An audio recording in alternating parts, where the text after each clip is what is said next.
Are you ready? Can Crush Us. It don't really get no better than this the podcast that you're looking for if you're really heavy into wrestling. Hosted by the Mark. Energy that's so amazing. Gotta keep it entertaining. Rep the Can Crusher Nation. Yeah, you know what's going down in the ring. Lights out when you hit a ding ding. Knock 'em out like boom, bada bing. Hold it down, you can crown me the king. Got a shout out to the Miz and Duke the Dumpster. We choke slamming everybody, power driving, hit 'em with a face buster. Yeah, this the show you need and it ain't no need for waiting. Mark, hold it down for the Can Crusher Nation. All about wrestling and keep it entertaining. Can Crushers Wrestling Podcast. Time to break 'em, let's go. Yeah, Can Crushers. Yeah, Can Crushers. Let's go. What's going on, you guys? This is the CEO of Shane Taylor Promotions and the baddest of all time, Shane Taylor, and you are listening to the Can Crushers Wrestling Podcast.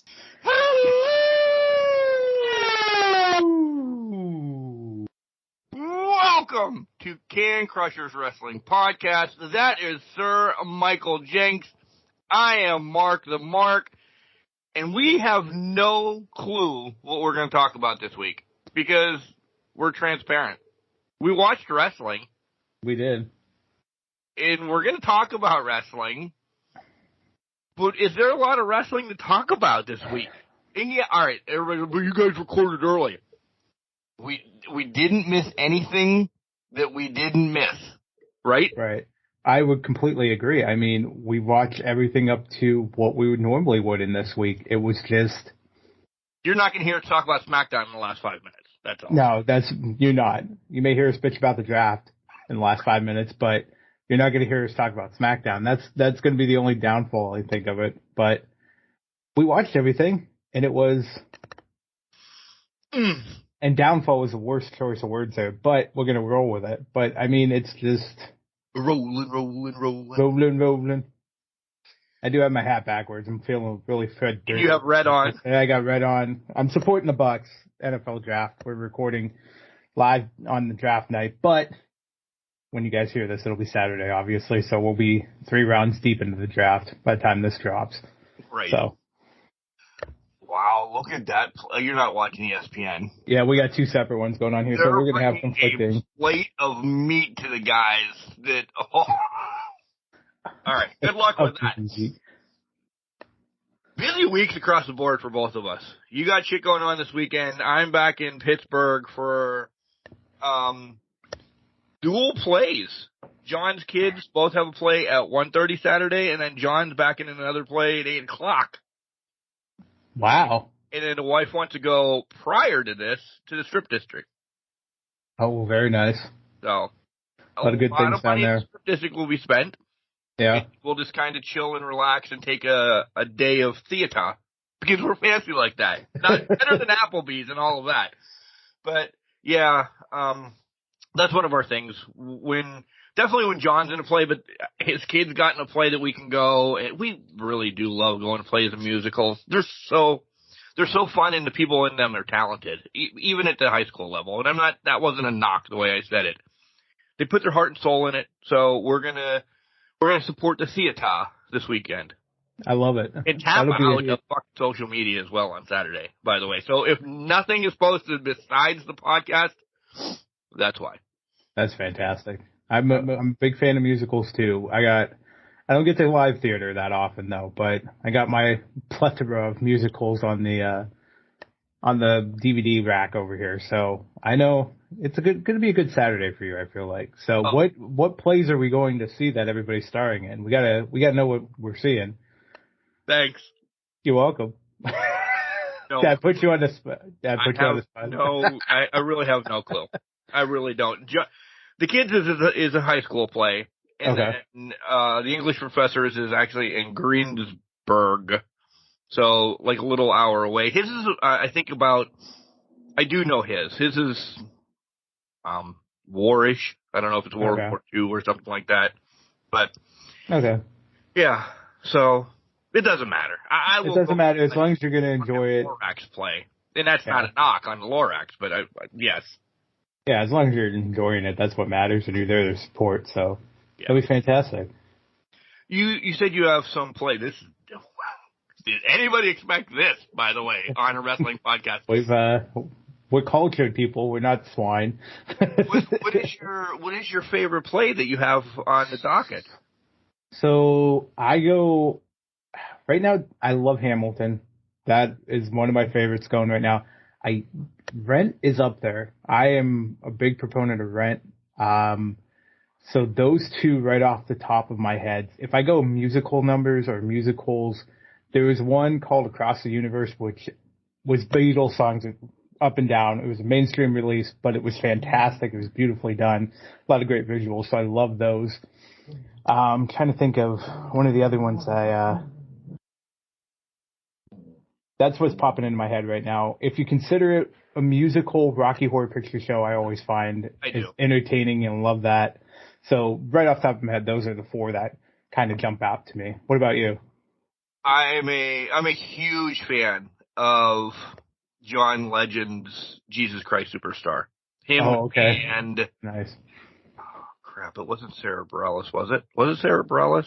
I feel like I thought it was, but you're gonna look it up anyway. Yeah. But that one is huge on my book. I love that one. Go old school. I mean, done right. You have to love Annie. Like, I love the classics. I really do. I love Annie. One that people might not know is the Newsies. Did you ever hear the Newsies? Yeah. Yeah. And then, listen, I will always put the one over I was in, and everybody's like, what in the hell was that? It's only been done once, I think, in the world. I have it on DVD if anybody ever wants to watch it. It's called Crazy Camp. My wife hates it because it's about a camp of, that runs into some mischief, and I cross-dress in it. There's gangsters in it. There's heathens and drug dealers in it. It's a mishmash of everything. Okay. So I will always bring up Crazy Camp. You're welcome, Kelly.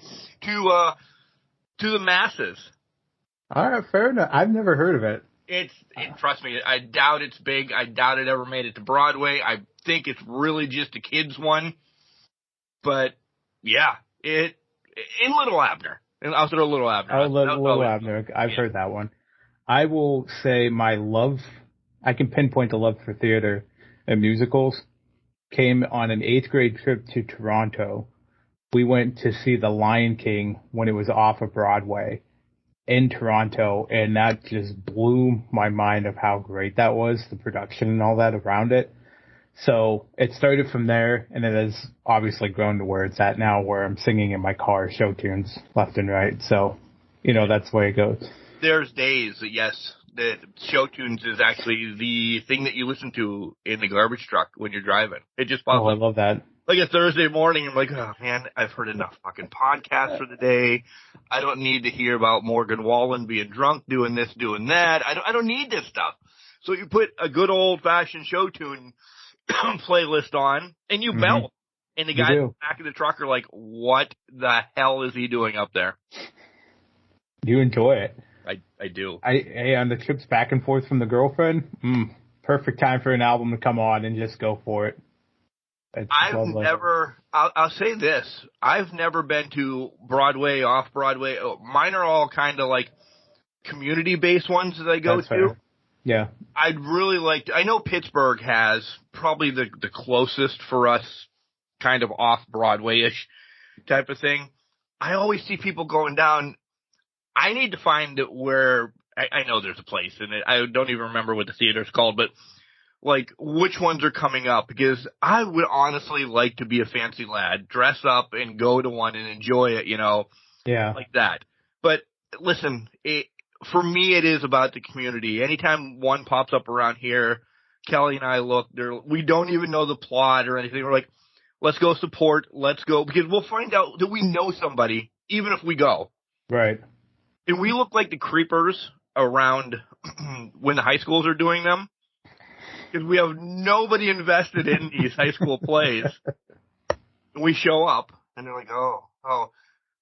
I'm not saying kiss myself, I'm a big deal, but the same kid's doing play or the same kid's doing sports or the same kid doing... Right. Thank you, Bailey. Bailey completely agrees.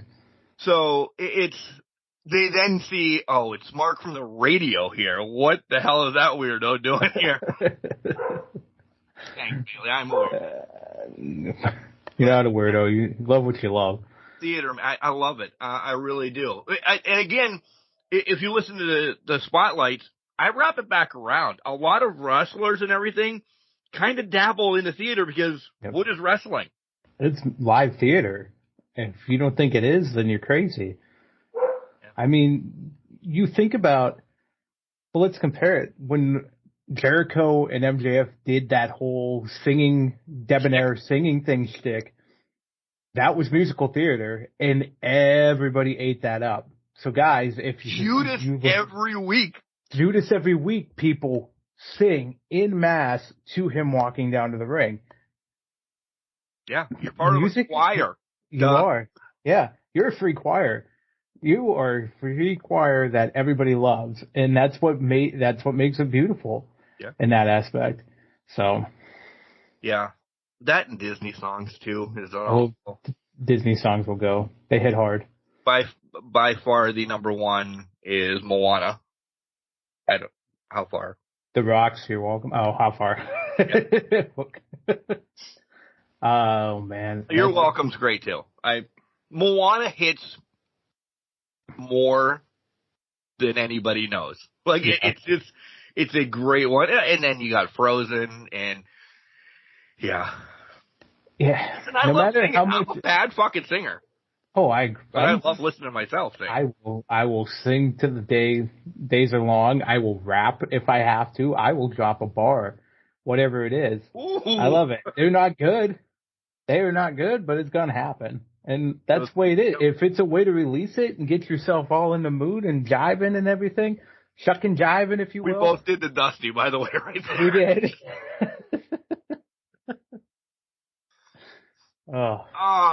So that's my docket for the weekend. What do you got going on? Oh, this weekend, tomorrow night, which will be Friday for you guys, so we'll be past that birthday party.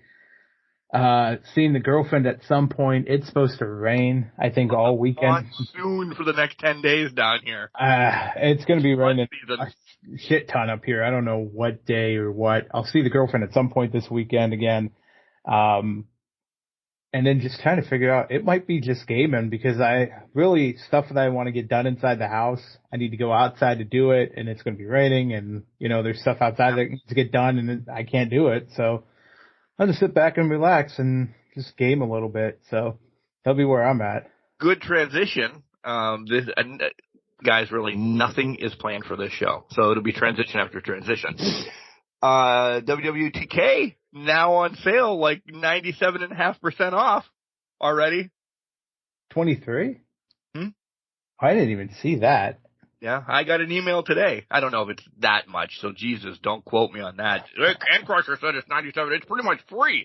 Well, I'm checking it out now. I think it's 50% off, though. Honestly, I think I did see that. So still, now. Month and a half. I'm still engulfed in baseball right now, but it's the only wrestling game we're going to get for a while, and fuck it. Might as well. It was quick, though. It must not have hit as much as they thought it was going to hit. Yeah, it's only been a month and a half. That's way too fast for that to go 0 to 6, like cut in half like that. Yeah. It either didn't hit as much or... And I haven't followed it to even watch it online yet, because you know how I am. I watch YouTube videos of it for the longest time. Right. Well, and let's go to that point.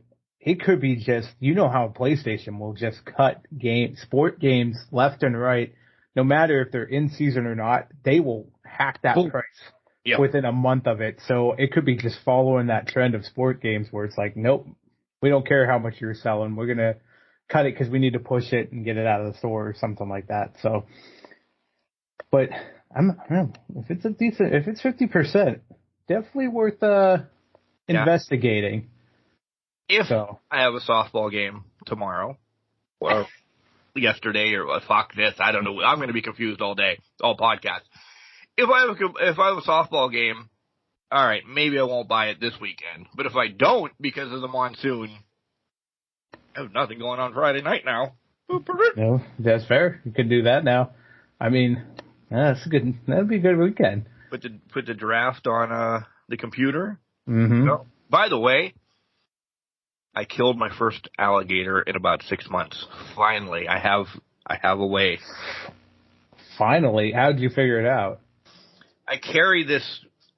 A tree stand is one that you put in a tree. I carry Right. other thing like a tripod, I guess, and I put it a little bit into the water, and then I shoot down on top of them. Almost, but because they still have not given us a boat, and I'm doubting a boat's coming, which would be awesome. Shoot them! Swamp people. Yeah, I got it. I'm trying to figure. Why are you not getting a boat? I don't know. It would make sense to get a boat, right? I would think so. I mean, you're in Mississippi shooting alligators. Yeah. Yeah. Well, no, they don't give you a boat. Or a million people are like, idiot, you have to buy it in the store. I've never seen it. Whatever. But now I have this tripod that I set up in the water, and I got one. Pretty excited. Good. Yeah. Nice. Very nice. Other than that, there you go. That's it. I got nothing. Gaming wise on my front, I've just been playing God of War New Game Plus the whole time. Yeah. So just bought the Ares armor, which is the high end, probably the best armor in the game now that you play the New Game Plus. So pretty much invincible on top of just completely railing people left and right. So you're just throttling the game now, right? I'm blowing right through it. It's not even. Is it fun? Oh yeah. Because I know the beginning of it, and this is what all games is about working up to get this, or like from minor league baseball to major league. Mm-hmm. So you're a minor league fighter getting all the way up to God of War. Yeah. Now you're God of War playing the game. You're like Nolan Ryan against single A players. So what they do in New Game Plus is they adjust the enemies to match or just be just below what your rank is. So in this example of the new game, you can get up to about, I would say an 8 or 9, level 8 or 9 as the player. But when you start New Game Plus, all enemies start at 8 or 9, and then they can be bigger after that. So, and they have different ways of doing that. And they actually have a leveling up system in New Game Plus as well, so that you can upgrade your gear, upgrade yourself to continue to build your character. So it's not just like a repeated, hack slash whatever. Now you're going through, you can enjoy the game. You get the balance of, okay, I'm fighting these guys. There's a little bit of challenge to it, plus whatever the story they're telling, which is always fantastic. Right. I love the story that they've been telling with that. So they make it work so that you're not actually bored and just sitting there just like, oh, I'm going to slice this guy once and then we're done. We'll move on. I'll throw an axe at this motherfucker and then here's a spear for this guy. No, that's not how they do that. So it works out pretty well. I like that. I like the way they have it set up for the God of War games. But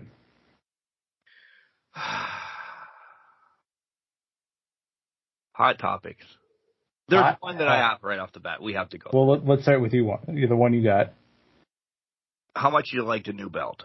First, I want to talk about the belt itself, the design, the belt, and then we'll get to the repercussions of this belt. Yeah. Okay. Mm-hmm. I think it's better than on the same page as me. Yeah, I think it's better than the Universal title. However, if we want the World Championship, let's just bring back big gold belt. Let's not bastardize it. It's really close with the WWE logo stacked in the middle. Don't bastardize it. You own that fucking title. Just bring it back. This must have been the compromise title between Vince and Crooks. Compromised in so many ways. Because Crooks was like, I just want the big gold belt. Vince was probably like, no, it's got to have marketing. Marketing. Got to have a label. Got to have a logo on it. All right, I'll put WWE logo here. Now, it was a whole fucking discussion. I think the only reason that WWE logo exists is because Vince McMahon said, no, you got to put a fucking logo, our logo on it. That's it. I like it. I'm not in love with it. I'm not in love with it because I know what it wanted to be, and I know what Triple H wanted it to be. But this is what we got, so we had to settle. That's where I'm at on it. What about you? I'm repeated. Just hit repeat. Rewind. Listen to what Jenks said. Yes, I completely agree with all of that. Yep. So the belt. If I was going to be a belt collector a few years back, and I'd still love to buy. Not all of them. There's some belts that are just fucking god awful. I don't want them. But there's some. Would this be maybe on the docket down the line? Not a TV title, not the European title, not the Demolition Tag titles, like my favorites. None of those. Maybe after the hardcore title. Like, and people are like, you like the hard? I do like the hardcore title. I like the hardcore division. I love the idiocracy of that title. Oh, I loved it. But it's not a 24/7 title. Like, see, you understand. I understand. The title is the worst one ever fucking made. Completely agree, because that one's the most bland, boring, stupidest concept ever created for the title. And I'm pissed they used green on that because, listen, green's my favorite color. Yeah, they ruined green. Yeah. They did a lot of damage to Green's reputation there. But they took, I think, one of the best runs of the hardcore title where it was 24/7 defense, especially around Crash Holly. They took it and just tried to run with it where it was fun. It could be fun for a month and a half when we were trying to be creative with it and had our truth running with it. But when you kind of just half-ass it and give up on it, that really negates what they were trying to, what they gave up on that title a lot. Long before it was really before. But I would take a hardcore title in a heartbeat. It's the most unique design for a title just because it's a legitimately smashed world championship. Yep. That's perfect. Nothing fancy about it. No. So somewhere around there, I've talked well all day until today, until right now, I mean. So somewhere around there, but the meaning of this title, though, now we get where we're going to fight. I don't know if we're going to fight. We're going to agree. Why? And Tripp said it right on Raw. And so we'll probably not have to cover this in the Raw segment. Yeah. It's because Roman said, hey, I don't have to be every place. I don't need to defend it. That's the legit reason why this title is being made. Yep. Not going to Puerto Rico. I would imagine he's going to Saudi. I would imagine. If you haven't noticed, he's working every other pay-per-view for the last 6 months or so. Yeah. Yep. So maybe not at Money in the Bank then, that would be weird though, because that's kind of their fourth one, as we fucking say every week. But he's got to be at SummerSlam, so that's back-to-back months then. Is he getting extra money that way? Is he getting extra money for that or what? But Triple H said it, and Triple H openly mocked the whole scenario with Roman right now. And let's be honest, if they weren't going to split up the titles, they kind of booked themselves into a fucking corner with Roman. So they had to acknowledge the titles are Roman, so we got to do something, and we need a new title for whatever brand, whatever it ends up being. It's gonna be Raw. I know it's Raw. There's no way Roman's leaving SmackDown. I know this, but we gotta keep kayfabe alive around here. But yeah, it's a consolation prize, and let me preface this: it will be really a consolation prize if Cody Rhodes is the first champion with it. No possible way you can give it to him.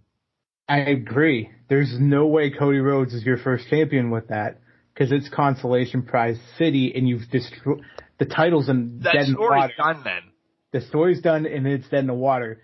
You can rebound it, but it will never have the quality it currently has right now, even with the loss by Cody Rhodes at WrestleMania. The quality's there. Take it away and give it to him. Now, if you go down the path of Seth Rollins or hell, even if you wanted to, don't get angry when I say. I know who you're going to say. If we're bringing past, because I have one. Well, I want to see who you want to say now. Well, you started this conversation. Well, I was saying Seth Rollins. They could go to the future with Austin. That's not where your head was going. Not at all. But, you know what I mean? They have the options as long as they don't relegate it to Cody Rhodes. Now, I don't have a horse in this race. Who are you thinking off the top of your head? Listen. This could be Finn Balor all over again. We're going to just blow Raw up in the first match. He's taking losses now of astronomical losses. I mean, yeah. You're pushing Cody. I understand that. He never got his comeuppance being the first Universal Champion. True. How about we wrap this back around? Because it's a tournament, it's whatever, that's going to be coming out. We really don't know everything about this yet. Why can't we have Finn against Seth again for another fucking barn burner? Finn actually gets it. Finn rolls with it for a little bit, making himself relevant again. I do really, really think it's Seth, but I just thought, why not Finn? Now Finn's engulfed with Cody. Where's Cody go? I'm going to wrap this all around to piss everybody off. If Finn takes it off, if Seth wins and Finn gets it and Cody's somehow involved, we can wrap back around to Cody against fucking Roman. Wouldn't it piss the world off at maybe next year's WrestleMania, Roman walks out with that one too and really mocks the WWE? That is why I'm wearing We the Ones. That is why I thought, oh shit, this would be awesome. You want to talk about just getting on the fucking thoroughbred and riding and pissing the universe off, which there's money in pissing the universe off. You tell me Roman's not going to sniff this at least one point in his life? Why not when he has them all? Shit would hit the fan. Sorry. No, I think in that scenario, I really fucking long-termed it there. I like it. I like it a lot. I didn't even go to that route. I would say, no, you know what? I'm not even going to go off that because I think that's that would be a very intriguing story they tell there. Now, I could see them pulling, I'm not getting to Roman, WrestleMania, whatever. I could see them pulling a Seth Finn finals in Saudi, but Seth gets the win. That leaves Theory in the wings here. I think Theory's getting this title maybe by the end of the year. I'm going to be flat out, and if Seth wins at Saudi, Austin Theory might be winning Money in the Bank, in my thought, because that's going to be how he gets the title back. And then we can play this whole wraparound story of, I failed my cash in, even though it was on the United States title last year. I've grown, he's grown a set, whatever. And now he's beaten Seth freaking Rollins by cashing in. It's like a full circle kind of moment. Yeah. Yep. Trips is all about those full cycle moments. You brought it up with Finn. Let's bring it back around. It would be a perfect storytelling. I don't know when they would do it, but that possibility is there. But I think we're in the right ballpark. We're on the same path. I think our players are different. Our players are different. We're playing two different chess games here. But I think Seth we're going to be definitely up in the championship, not to me a dick. Yeah, right. We're going to be up in the championship somehow. Yeah, exactly. It's going to happen. And whatever happens. But I think we're on the right path. Seth and Finn are your front runners right now to at least get to the finals. If it's not Finn, then they're going to put Austin in there just to kind of throw rough one things. Yeah. Because I don't think they put Bob in. No. I think Bob's going to have his hands full with Bronson for a while. I agree. I completely agree. Bronson's going to take that U.S. title, and that's going to throw the doubt that Austin's going to get this title here in the next month or so, and people are going to be like shitting bricks and everything for the next month that Austin Theory is going to have a world title. It's going to make for intriguing television. I was just going to say the stories are getting there. Like, the stories really, I mean, look, we're talking about it. We're beating a dead horse saying this week and week and week, but it's intriguing now. There's actual thought. Mm-hmm. It's a long term. The short term still isn't there. Some of the short term stuff is like, oof. It's really rough, but that's what you get when you hire a person that's done long-term storytelling for a living through the Marvel universe, but you're still relying on your creative team to do short-term storytelling. That's the team's just not there that they can do those short-term stories or tell even a movie length. Let's not even talk about long-term storytelling, but just a movie length. If you get somebody a show length, get somebody that does series that can help carry the creative, not maybe give ideas to creative, but say, okay, but how do you get this from this week to next week to your final week, which is in week 4? How do you get it that far? That's to come. But again, if there's cuts coming, they're not going to probably bring in somebody to do short-term storytelling and help the writers out with that. Yeah. Just a quick shout out. Congratulations to Smiley Kylie Ray and her spouse. Pregnancy announced, so congratulations there. Congrats. Big congrats. What was your hot take? The couple hot topics that I saw this week is Punk randomly showing up at Raw in Chicago. Yep. That was like low-hanging fruit, but I think that was important to call out. To see The Miz. To see The Miz squash that beef, potentially talk the Trips, but he got ushered out before any conversation of "You're fired." Which I understood, because you work for a different company, we can't do this right now, and I'm sure there's still animosity between those two.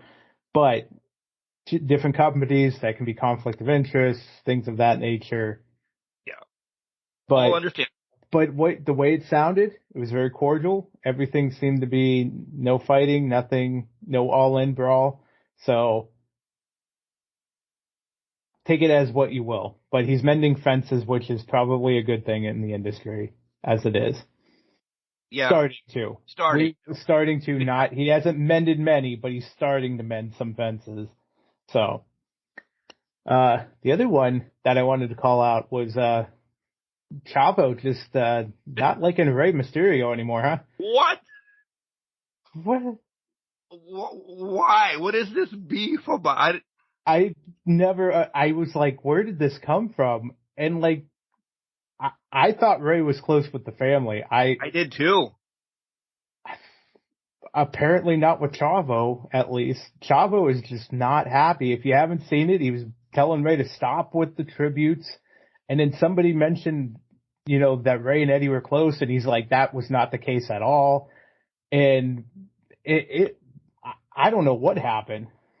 Chavo's been, in recent weeks, if you haven't followed this, to Vicky Guerrero and one of her daughters is a train wreck situation. Look it up on your own. But Chavo backed the daughter in it and say, yes, there is sexual allegations. Me and Vicky have not spoken in a coon's age, as they say around here. Yeah. But Chavo coming out of the woodwork. When was the last time you've heard of or seen Chavo Guerrero? The last time was what? Back with Andrade, when the early days of Andrade in AEW, which was just a random appearance in its own right. There he is. Yeah. He's not here next week. Oh, he's back. It was almost like Jake the Snake and Archer. Yeah, Archer. Every other week to come out. That was Chavo. Yeah, exactly. So it was like just out of the blue he came out with this. And like, whatever their beef is, It's not ours to worry about, but if it's not out there, we're going to talk about it. Exactly. We're going to talk about it. I see it as, even if you don't consider Ray close anymore or whoever close anymore, wrestlers are paying tribute to Eddie left and right in every goddamn match that's out there. It is. You purposely pick on Ray because he's the biggest star doing it. And he was arguably closest to your family at that point. I don't know why this is bothersome. I don't know why he felt the need to say it. I think that's on Chavo to understand that compilation, that thought process around it. I would just say it didn't need to be said. There's nothing. Ray didn't do that phone call by yourself, dude. Exactly. Call Ray. I'm sure you have a way to get a hold of him. Yeah. Ray, stop. All right, listen. What you did for the first couple of years is cool, but, and I've said it, Jenks, across the board, we don't need tributes in every match. Now, don't get me wrong. Everybody's like, whoa, an elbow off the top of the rope is a tribute to the Macho Man. Is it? Do we need to hear it every time? I mean, I understand you give back to the legends and everything, but every match doesn't have to be a tribute. I've been a miserable bastard recently, probably from Briscoe until now, and I hate to say it like that, but stop. Well, I mean, let's take the Macho Man thing. Punk did the tribute every week when he just pointed to this guy like Macho Man and then dropped the elbow. People that drop the elbows, they don't do that, or if they do, okay, it's just a sign of thing. People who do the little shimmy for Eddie Guerrero, that's not really necessarily a tribute to Eddie. Yeah, it's a tribute to Eddie a little bit, it's a nod, but it's not like a full-blown tribute. With Ray, I can't remember the last time Ray did a tribute to Eddie besides moves in the match. Like, moves in the match. Are moves in the match? The moves in the match, yeah, okay, he shimmied, and then he did Three Amigos. People have been doing Three Amigos since Eddie Guerrero, before Eddie Guerrero did them, and after Eddie Guerrero. So, it's moves in a match. Like, if it's a full-on Viva La Raza that they play the music, okay, that's a tribute. Coming out in the lowrider. Coming out in the lowrider, that's a tribute. But again, to that point, it's been a hot minute since Ray did that. Right. So I think Ray was just the perfect example of there's so many people doing it, and Ray was the easiest target because Ray is on the biggest stage. Fruit again. Low-hanging fruit. So, and whatever happens with the Guerrero family between the daughter and Vicky and all that, that stays with them. There's things out there, and take your sides, whatever you want to do. But I think at the end of the day, if you don't have a criticism... Say it like Mom used to say it first. If you don't have nothing nice to say, don't say it at all. That's the perfect way to say this. If you don't have something nice to say, don't say it at all. They're not doing anything to harm his legacy. Eddie's legacy is Eddie's legacy. Right. It is, if you want to be honest, it is bulletproof legacy. The man, he's done what he had to do. He rehabbed. He became a born-again Christian. He survived his own demons and became his own man. And that has inspired so many people. And not to mention the antics that he did in the ring, plus his in-ring talent that entertained millions and millions of the fans. The man's universally loved for everything he's overcome and what he contributed. Let these kids do this, because guess what? In about 5 years, the only one that might be doing it is Dominic Mysterio. Yep. Because the generations have passed. Yeah. Andrade, if he comes back ever. But there's only going to be Dominic and a few and far between people that are actually still doing that. Yeah. And we're meaning the tributes, because we're not talking about Three Amigos, because exactly. I've seen Three Amigos on the indie circuit without the shimmy. Exactly. Yep. So Three Amigos are going to continue going, but the tributes, everything related to Ray or Eddie, that's going to go away here in the next 5-10 years, and we're not going to see it anywhere. No, we won't. It happens from way back, and we don't even name them all. You guys know where we're going, but yeah. So it was a good opening. I liked it. Look at that. We went from, well, we're going to talk about nothing to, and these are the shows that end up 4 hours long, folks. We love them. We do love them. But this is going to be short. Our promo code at Collar and Elbow's Can Crushers. Use it for 10% off. You can listen to us on, I'm taking this one this week. You have to do the other ones. Oh, God. Spotify, iHeartRadio, Google Play, Stitcher, Boxcast, Buzzsprout, all of them. Just listen, wherever podcasts are. If you'd like to email us, cancrushers at cancrushers69@gmail.com. I know I used it this past week. So just throwing that out there, I did. And maybe someday you'll see my brilliant picture light up the room. Well, because that's actually written down on the old paper calendar here. That was going to be, because I'm not editing this tonight, Jenks. Yeah, that's fair. Come hell or high water, literally, if there's softball or not tomorrow, at some point I was going to edit tomorrow, and then as it's processing, that's when I was going to play with the website a little bit and spruce it up and add some pictures and do this, do that. So make sure you are keeping your eyes on our website to see some, I don't know, freshness. I'll put it that way. Freshness. I like that. A little bit of breath of fresh air to you guys. And hey, buy some merch while you're out there checking out the new site. Yeah. You know, it's not a new site. It's revamped. Don't fucking even. Revamped. I'm sorry. The new and the improved site. Revamped, refurbished. Freshened up. We've polished it up a little bit. We're like a Tide Pod. It might smell like a new car when you go into it. We'll see what happens. It might. Yeah, little tree hanging in there. Oh, the fruit's hanging low. Check out our social medias, Facebook, Instagram, and Twitter. All of them are at CanCrusher69. Here comes Al to tell you more about all of that shenanigans at Collar and Elbow. We'll be back. I think we're going to talk AEW first this week because we have not given them as much love recently because we've been behind the barrel. Yes. Wrestling.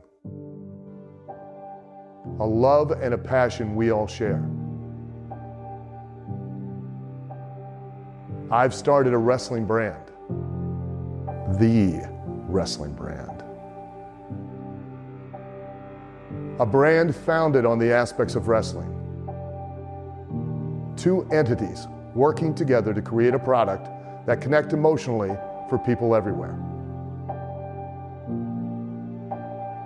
Collar and Elbow is the brand. Passion and love for wrestling is the drive. I am Al Snow, and this is Collar and Elbow, the wrestling brand. It's Miss Reality Maddie Renkowski, and you are listening to the Can Crushers Wrestling Podcast. I mean, it's not as real as me, but you could listen to my episode. Welcome back to Can Crushers Wrestling Podcast. Mark the Mark, Sir Michael Jenks, and we're getting ready to dive into our AEW section of the week. Jenks, Dynamite, because, listen, I was at the Rampage. You were at the Rampage.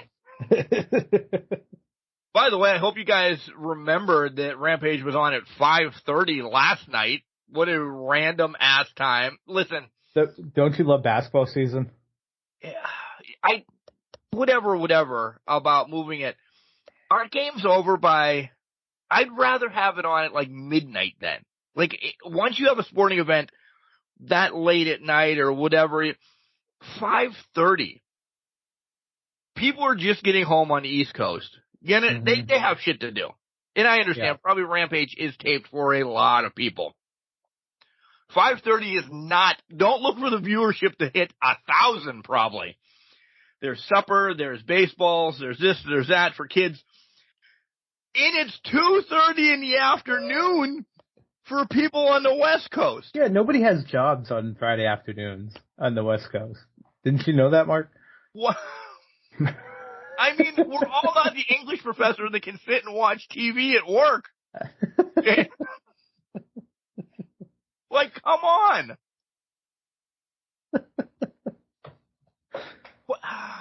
Why would you pick a 5:30 spot? Really? It's 6 o'clock, the old people. God, this is... And we're down the rabbit hole. It's 6 o'clock. The old people are switching to the news. If 5:30 was when Rampage was on, when my grandfather was still alive, it doesn't matter if it was fucking Bobo Brazil against Andre the Giant. Let me ask The you this. local news is the most important thing in the world to them. Let me throw this out at you, though. If this was Saturday and it was 5:30 at night, would you complain? No, not at all. Exactly. Moment a day. There you go. But that's where my mind was going. I'm talking old school WCW TBS 6:05 every Saturday night. Run it. I don't understand. Why didn't anybody watch the news Saturdays at 6 o'clock? You watched wrestling. Like my grandfather. Wrestling, yeah. Yeah, it was wrestling that was on at 6 o'clock. Not the news. The same news is on at 6 o'clock Saturdays on Friday. Right. Most of the time, it legit is the same news. Because it's you running the fucking news station on Saturday. If you've seen some of the news that came out of Parts Unknown area up here. Me, you, and Craig Smiley. It's not a great B show, okay? It's struggling. If Craig Smiley found us, my God, shout out to him. But yeah, why would you? I don't know. And they're going to publicize it. Oh, rankings for Rampage less than 1,000. And I know it's not going to be less than 1,000, but you understand the whole scheme of yeah. It's going to be horrendous, but they're going to make it sound like they're going to be closing the doors at AEW. No. That actually reminded me of something, but we'll come back to that. The only thing I can think of for Rampage at 5:30 on a Friday night is TNT literally went to them and said, "It's the only time you're getting this weekend. There's no other time slots available." Put it on at 11 o'clock Saturday morning, Put it on TBS. Oh, yeah, that too. You have a whole other channel. Like, you use TNT, you can put it on TBS. No. Can't. Because Fox won't put anything on FS1, and I'm lying there. Right, you see exactly. This all the time. Well, they did it early days of AEW. Dynamite went to TBS for a couple of times, and then all of a sudden it completely transformed and went to TBS. So, I get you want to have wrestling on both channels, but sometimes just flip it to TBS, and because God forbid nobody's watching whatever game show or Seinfeld rerun you're running at 10 o'clock at night on a fucking Friday. Right. Oh, there's a rabbit hole about AEW. So, AEW. Again, we didn't watch Rampage last week because I was there and I left. Oh. Orange Cassidy against Bandito. Bandito's finally back. Visa issues, this, that, and the other. Hopefully he has a longer visa this time. Right. Or he just becomes an American citizen for the love of Christ, because he needs to be at AEW a lot. And I mean that wholeheartedly, because when he was there, just the show up and he hugged Tony and it was really awesome. And then he went missing again. He is somebody everybody at AEW wants to get behind. Yeah. Again, he's a la Pac. Yeah. Everybody loves Pac. We just don't know when we're going to see him again. You love this match. I love this. I love this match. I was giggling at the beginning of it because it was too... It was hokey. It was hokey at the beginning of it, which is we haven't seen between Cassidy and some opponent in a long time. It's been straightforward wrestling, which is fine, but it was hokey at the beginning, so we loved it. And then the match itself was actually pretty damn good. It was a banger. It was a great match between them. I was kind of thinking, I almost thought Bandito was going to take it at a couple points. I was rooting for it. I was like, oh, they're going to give this Bandito? I'm okay with that. Let's go Bandito. I was too. Even if it would have switched again in 2 weeks or whatever, this would be a great feud for Orange. Well, we know it's not going to be a feud because now they're homeboys. They're wearing glasses together. They're interviewing together. Made me fucking laugh. And then the whole interaction with Renee backstage. And, and he just walks away. Bandito. Oh. But, Yes. I want more of that. I want Bandito with something. I really do, because he deserves it. He's put in due diligence in ROH. Maybe this is to bring him back to ROH to get something rolling there. I'm an advocate. I've used advocate. If you listen to Wednesday's podcast, I was an advocate for everything. Me and Paul Heyman were hanging out recently. He'd be all right to take it off Cesaro. Claudio. Yeah. You're close. Yeah. Why? That's all right. Brian Danielson or Daniel Bryan's coming around short. Too, so. You have a year grace period. He still hasn't been there a year, so you're okay. Okay. I'd be all right if he'd be the one I still will beat down that Claudio just needs to get rid of this title, because he's not doing anything for it. Agreed. 100% agree with that. If Bandito's not taking it off of Claudio, then I think the television title is the next up. Maybe he's the challenger that dethrones Joe. Or maybe he's just, I'd hate to see him become just fodder for the champions. I do too. Which I have a bad feeling that could be the case, because I think he'd be fantastic running with one of the belts, at least taking off with it. Hell, even finding a way into a tag team, the trios titles that they got going on, the six-man tag titles, I don't know. But we just have to get out of this trope of those ROH guys becoming the fodder for what we bring in for AEW, because I think it's Dalton Castle and the boys just becoming fodder for, the embassy. And then we look at BCC just completely destroying them. Now we're looking at Bandito. All these guys are lining up. They were here, they were flying the flag, and now they're just getting picked off one by one, just being knocked down. If we can avoid that, great. But I don't know if we can. Too. I don't know if we are either. I also want to bring out, I just realized this, it wasn't on point foreshadowing for later in the night, but these almost crossing of the paths between Adam Cole and Orange Cassidy during the Renee interview, and then what transpired later in the night. I think that was a nice piece of storytelling, and I think they did that on purpose. It was a nice little foreshadow of what was to come. Yeah. I like that pickup. I saw it, and then I watched some of Dynamite Live, and then I fell asleep, so then I had to rewatch it later down the line. Then I watched the whole thing, and I didn't pick up on that, because maybe Wednesday night I was doing this, that, or the other. I just heard it in the background. But I love the little cross, and I think it means something. I think it does too. What it means, we gotta wait. Yeah. Dax and Double J. I don't know. Yeah, I don't know either. Listen, Double J's done Ullman's work. Him and Lethal have been doing things. This has been a feud since before FTR left. Mm-hmm. Then they feuded with the Acclaim. Now they're kind of back with these guys again. We really don't think that Lethal and Double J are going to be the ones that take the titles off of FTR, and I don't think they're losing it anytime soon. Do they really not have anything for FTR to do, essentially? And I don't mean this because Lethal and Double J are legends, so I'm not knocking them for this.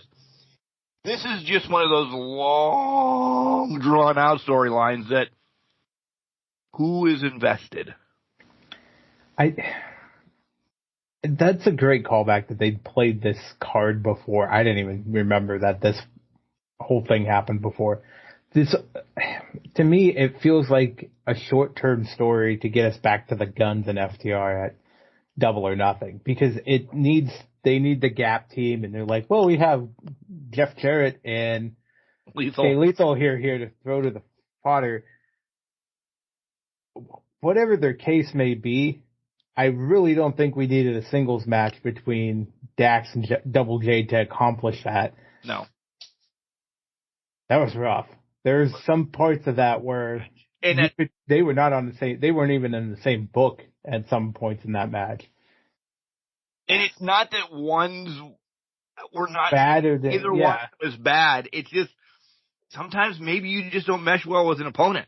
It's the same thing. And let's look at it this way. We're not saying that was bad, one's bad and one's not. Double J a month ago had a great match with Orange Cassidy for the international title. Dax has proven he can keep up with anybody in the business. That the match is one of the matches of the year. Dax and Speedball Mikey at WrestleCon. Right. Paid that too. Overpaid that you paid right up front. But I had to throw that in there for Mark. But they both can still go. It's just they were not. Sometimes, like you were saying, you don't have that chemistry with that one person, and they didn't have it here. So it's going to be, well, now it's Lethal and Cash on Friday. I'm already going to pick that's probably going to be Lethal that wins that match because I'm sure it's going to give both of them the win to say Dynamite, okay, they get a tag title shot now, even though they didn't really beat anybody as a tag team, but whatever. So. Yeah. Tony makes the Owen Hart announcement. So, 6 of one, half a dozen the other on this. Okay? Yeah. I'm excited that it may be showcased more because last year's was quick. Boom, or boom. The booms for Adam Cole winning were not supposed to be in there, but we were all happy it was there, but it kind of felt rushed then. Mm-hmm. So this seems like it's going to be spread out for maybe too long, though. From Double or Nothing to Forbidden Door to July 15th, all over Canada. Cool. I respect that. I love that. I hope more is done with it this year. And we understand. Listen, Adam got hurt directly after this. Mm-hmm. Boom. Directly after Adam was on a shelf for months. Britt kind of transitioned, and she actually had an injury. So nothing was really done with these. You just get a belt for winning this tournament. Kind of, I don't know, King of the Ring style. Yeah.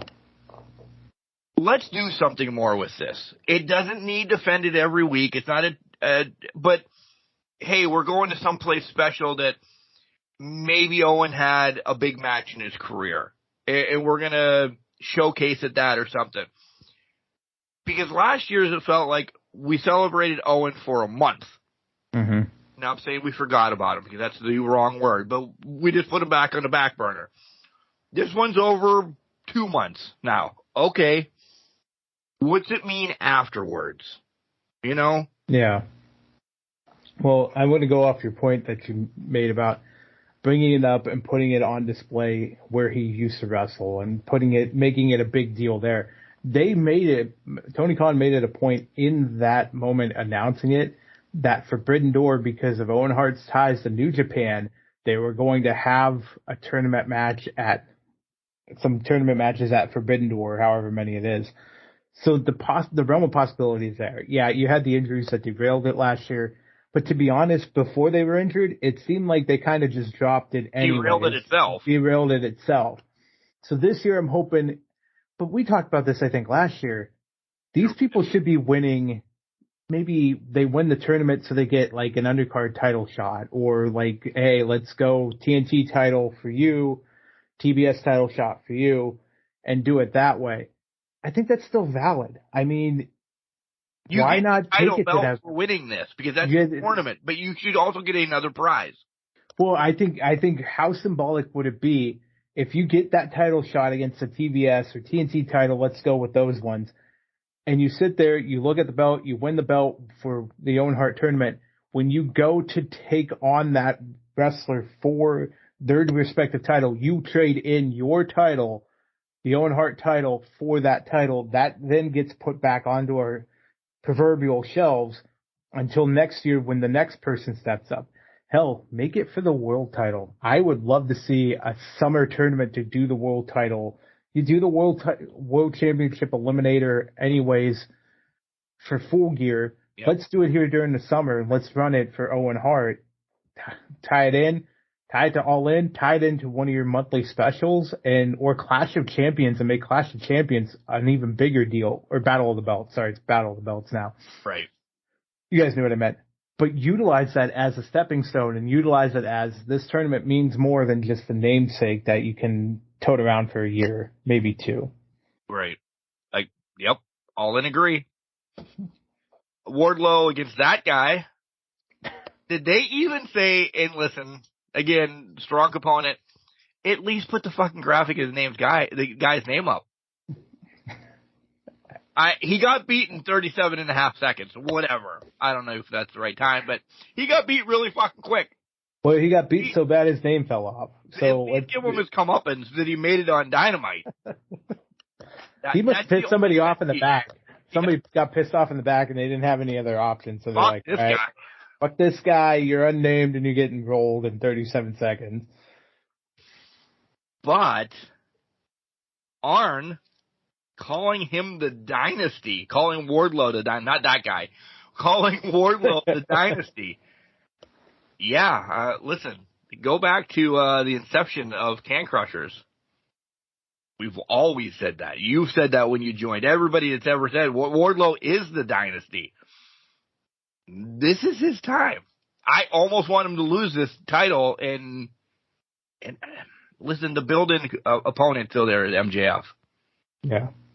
Do we think he's going to be the one taking it from MJF? I don't know. I'd be all right with it, though. Or do you want more TNT title wins? I think this – let me tell you this real quick. I think this promo did more than the belt's going to do for him even on this run. And we've been saying he needs a longer run.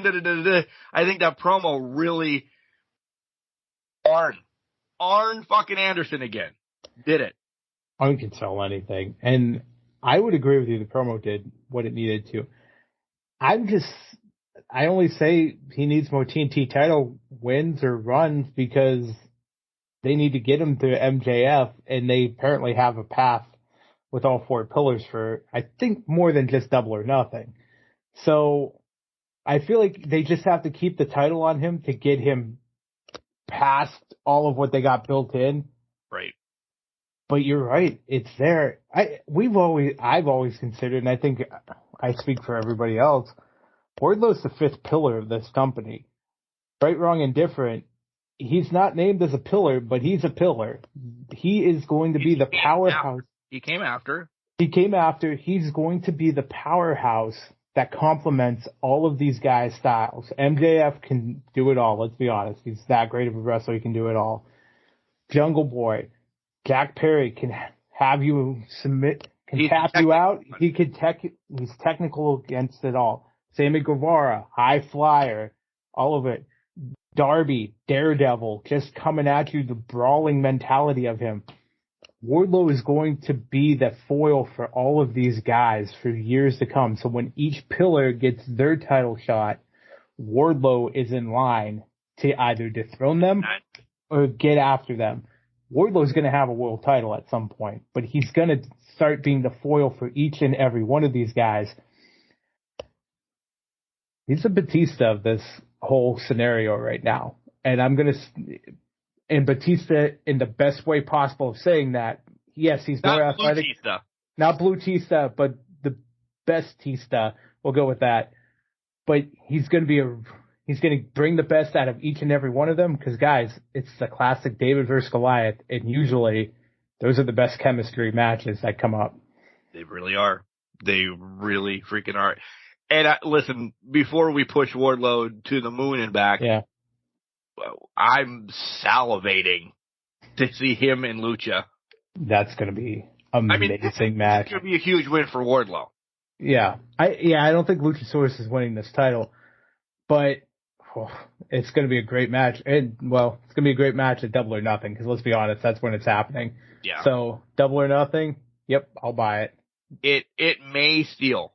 Listen, we know some matches are going to come up for Double or Nothing. Wait for when we do the preview for all that. But this may steal because Wardlow can fly. He's got the strengths. We've seen Lucha fly. He's got the strength. They are 5-star athletes. Yep. Well, Lucha can't talk. So he can reality-wise talk, but he's not good on the mic. I'll put it that way. That we know of, or he's not really been given the chance. So I have to take a star away there. You got a blue chipper talent, and you have a guy that has been around the business for many years in Luchasaurus.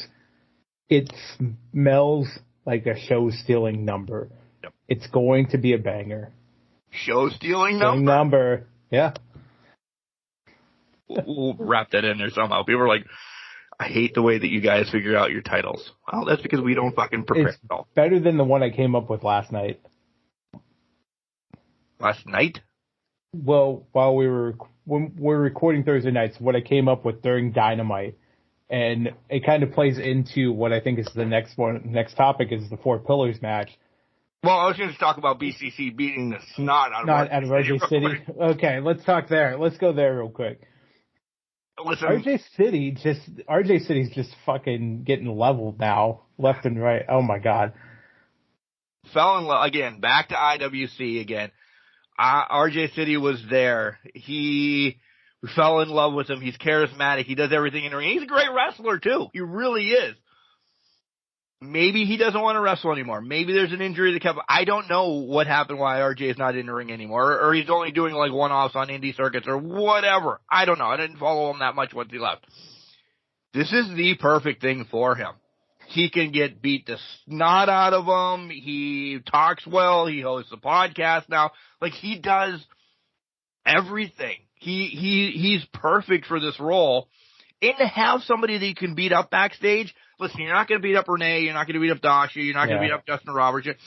Every once in a while, an announcer needs to take a punch in the face. Mm-hmm. And I love that they beat the snot out of him this week.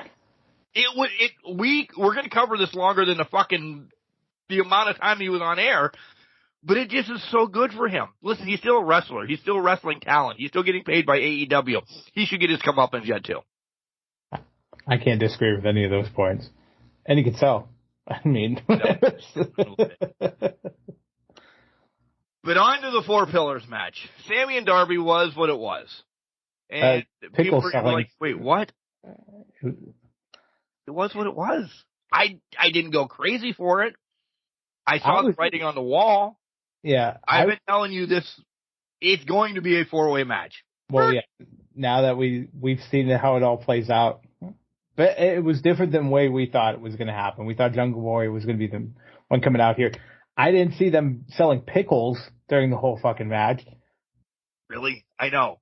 That actually annoyed me. I'm like, is that all we're going to talk about? Am I going to buy some? Yes.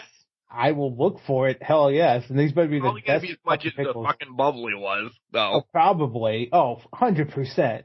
You know that they're going to say some bullshit about MJF.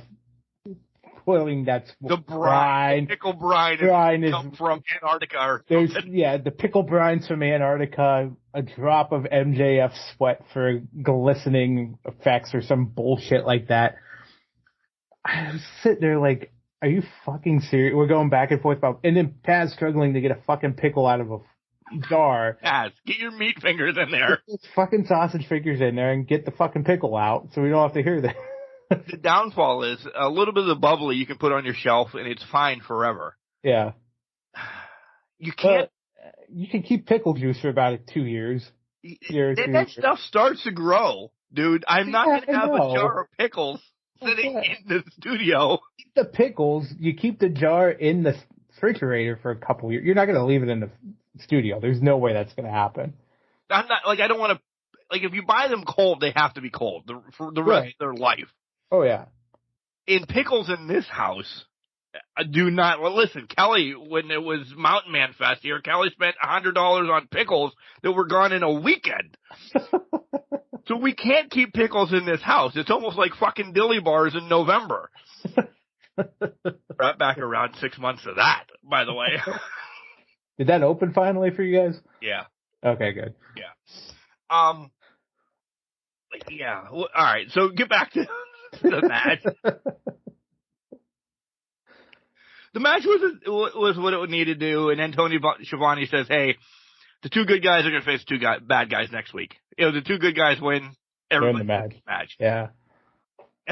It was different than what we thought, but it's the same Same outcome. It's going to get the same outcome. Props to MJF telling Sammy that the limo was full, so he couldn't join him, and then the camera work was just spot on, and that made me laugh. Good segment. Good segment. That was good. It was a good segment. Adam Cole calling out Jericho, JAS coming out beating him down, and here's a hot take that we left for now. Who the fuck thought Roderick Strong was released, out of contract, doing anything? I was sitting there like, when SRS popped up on the screen, I'm like, who the fuck is SRS and why should I care? And then I saw Roderick Strong. I'm like, when the fuck did he get released? I was laying down at this point on the couch, and I popped up like, when the fuck did he get released? And that seems to be the common consensus is nobody heard. In the wrestling world, with insiders, people that are in companies, they thought he was still with WWE at some point, and he just pops up out of the blue in All Elite Wrestling. And This may be in WWE was not using him, so whatever, just let him do whatever. But this may be one of those ones that WWE is like, all right, his contract ends in a couple weeks. We'll hurry up and get him back on TV, so it extends it to something. Yeah, fell through the cracks. Roderick's like, well, today's the fucking day. Okay, bye, deuces. I think at the end of the day, I think Triple H he sat down with Triple H and was like, listen, man, I'm not doing anything. Just let me be. Let me go be with my wife. Let me go be with my friends. Hunter's going to grant that. It's not, I say that, and I know they declined or denied Grizzly Young Vets their release, but when you see the scenario of Adam Cole, what happened with Adam Cole and WWE and how they got him to just extend his contract enough to get him through a match with Kyle O'Reilly, a day, they were sitting there like, okay, we're not going to win this. Roderick's not happy. He's not going to stay. There's a reason we're not keeping him on TV. Let's cut our losses now and just say, bon voyage, have you fun. Give him 90 days. They probably made him sit 90 days and then said, okay. Bye, which I think is right around the last time I heard Strong's name pop up anywhere as a dirt sheets of, he's looking for his release, things of that nature. That was the last time I think I heard his name pop up. So yeah, it's been about 90 days since I heard those rumblings come through. Hear rumblings about Kyle being really on the mend, almost healthy. So that probably plays into this well. The one, and I strongly believe Kyle's coming back. He fits in that the undisputed, whatever they're going to call him, whatever, fine and dandy. The one I want to bring up though is Bob Fish. Oh my God, yeah. Didn't leave AEW on great terms. Was kind of upset. Went to Impact, signed a contract for a week and a half. Did some stuff in New Japan. Got a mouth right now. Now that Adam's actually back into the fold and not injured, do you think Cole maybe goes to Tony and says, give my homeboy one more chance? And, do we get the return of all of them? Because, listen, we were salivating at one point thinking the Undisputed Era from NXT was going to come and take on the Elite at one point. Do we see it ever? I mean, there's so many X's and I's and this and that and shit that needs crossed and covered and underlined and to get there. Maybe? Do you give them a chance? I mean, it's wrestling. You give chances. Well, I guess the case in point is CM Punk walking into WWE Raw for 5 minutes. Right. You know what I mean? Never say never is a term you have to use in professional wrestling because the fences can be mended. Right. And honestly, Hogan, it goes way back. It goes way back. I think Adam Cole will speak up for Bobby Fish, but I would say I don't know if it's anytime soon. And I honestly, he doesn't need him, and I don't really care if I see the full Undisputed Era versus Elite. I'm fine with Roderick Strong, Kyle O'Reilly, and Adam Cole versus Kenny Omega and the Young Bucks for a trios title at some point. Yeah. I think that's perfectly fine. They ran that in NXT for a year, 8 months, something like that, while Bob Fish was on the show. Yep. And it ran fantastically. Yeah. It was arguably one of their better runs as a unit. So I'm happy he's back. I thought it was Kyle O'Reilly that was going to pop up. Didn't think it was Roddy, but I don't think Kyle O'Reilly is too far behind. I don't either. Yeah. Because I've actually read some rumblings. Like I said, he's on the mend. He's almost on the 100%. Yeah. So yeah, he's on his way. TBS title. The QTV was stupid. So I'm not even, that's as much as I bathroom break for me, so I didn't even care about it. Jade versus Taya. Are we getting Jade to 100 now? I know we're at 56 or whatever. Sue me, wrestling fans. What was Goldberg's record? 173? Please Something tell me like we're that. not touching that. I don't think you can with the TBS title on her. Right. Because I honestly think it's overkill right now. She still has the TBS title. Yes. But, I'm glad you brought it right to there. Glad you brought it right to there. Listen, and I hate to say this, there's nobody on this roster. Britt, I would be remiss if Britt bounces down and takes that. I don't know if there's anybody on the roster, main event style, that wants to drop down. And listen, it is the mid-card title. That's what we're calling it. They've called it da-da-da-da. So none of the big players are dropping down. Stat just can't come back and get a la Paige walking on from NXT to, WWE and take this title away. Stat needs to build back up. There's probably people that have forgotten about Chris Statlander. Oh, yeah.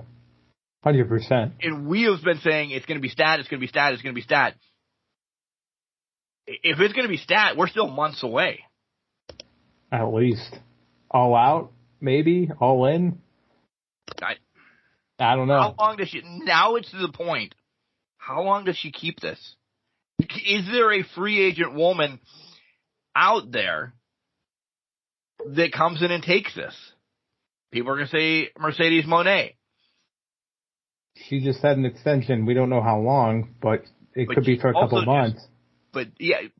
But she also just dropped the title. Yeah, and she's got one more show in, I don't know, I think California or wherever.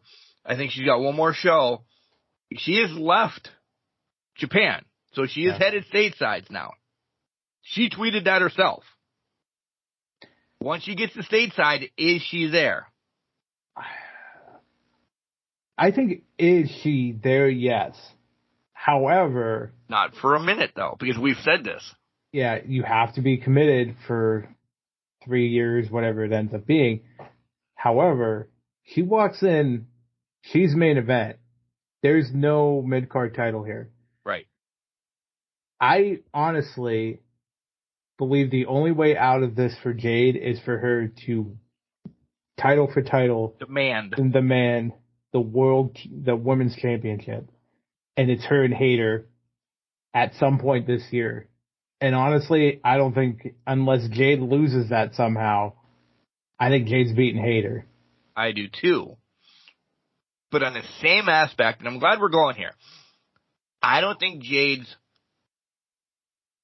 heavyweight title run is long when she does get it, because we're going to go on, let's ballpark, it's 3 years with the title. Yeah. Am I not putting enough stock into Jade? I love Jade Cargill, but she is 3-year title holder. I know it's one title to the other title, but essentially it's title for title. She has Jade 2 belts. I don't think she keeps the main event title, the heavyweight title, more than a month. And that's how you get Mercedes worked into the picture. But how soon do you pull that trigger is going to be the key.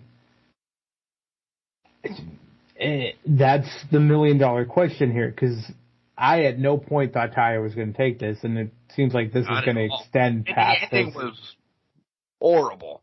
It was very horrible. Especially, Taya getting unfumed, great, fantastic. Okay, perfectly understand that. Taking it out on Aubrey, almost hitting the Road to Valhalla on Aubrey. So we're going to have Jaded versus Road to Valhalla at some point, but they ended this match just poorly. It was like we were just standing around waiting for a bus coming through for the way things transpired. But to bring it back to where we were before, let me ask you this, because we brought up Mercedes Moné, and I'm going to shift it a little bit here. When's the perfect opportunity to bring her in? Because in my mind, it's walking her in through the forbidden door at that pay-per-view. Yeah. Almost like a transition of New Japan to AEW. Then we start playing the game. Unless it's Mercedes or unless somebody from WWE gets released and they're big enough to take down Jade, that's Mercedes' shot. Unless Hayter's going to be the one that... Unless her and Hayter trade the belt back and forth. I don't know. You know what I mean? We're in a corner where we're very limited in the number of women who have the star power to end this streak without using a cattle prod and zapping them. Right. You know what I mean? Nothing against Anna Jay. Nothing. Ty, No. Red Velvet. I'm going to name everybody. I'm not going to, but at this point, she's beaten all of them some 4 or 5 times. Yeah. Boy, Anna Jay's 3. And how can they get back into that picture? Well, she has the title. So I don't know.